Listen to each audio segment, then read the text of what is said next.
Once upon a time, in a quiet little village surrounded by lush green forests, there lived a humble woodcutter named Ramu. He was a simple man who made his living by cutting wood in the forest and selling it in the village market. He didn't have much, but he was content with what he earned through hard work and honesty. Each day, Ramu would rise early, walk deep into the forest with his axe slung over his shoulder, and cut firewood. One bright and sunny morning, as Ramu was chopping wood near a flowing river that ran through the forest, something unfortunate happened.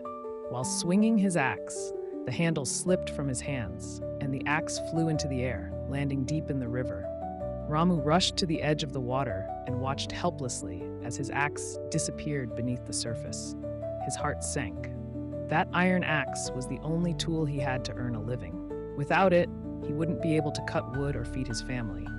Ramu sat by the riverbank, holding his head in his hands, overwhelmed with sorrow. He knew he was too poor to buy a new axe. With tears in his eyes, he folded his hands and began to pray. "O Lord," he cried, "I have nothing but that one axe. Without it, I cannot work or provide for my family. Please help me." Moved by his sincere prayer and genuine distress, the forest spirit, who was actually a kind-hearted deity, appeared before him.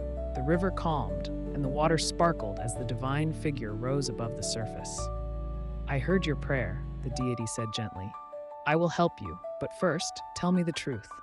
With a wave of the deity's hand, a beautiful golden axe rose from the water. Its handle was engraved with intricate designs, and it gleamed in the sunlight. "Is this your axe?" the deity asked. Ramu looked at the shining tool.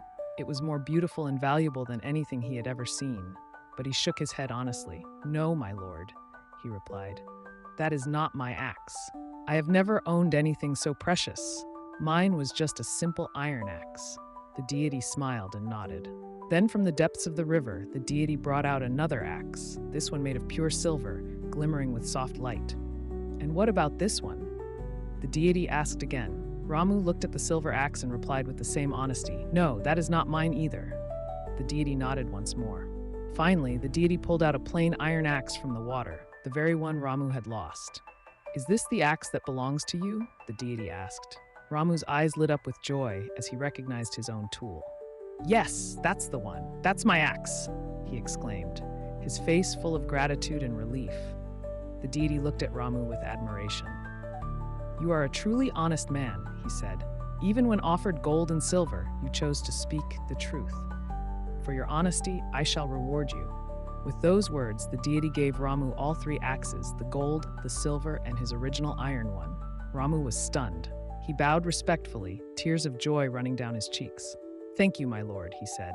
"I shall never forget this kindness." From that day on, Ramu continued to live his life with honesty and humility. He used his golden and silver axes as symbols of truth and integrity, but continued working with his iron axe, never becoming greedy or proud.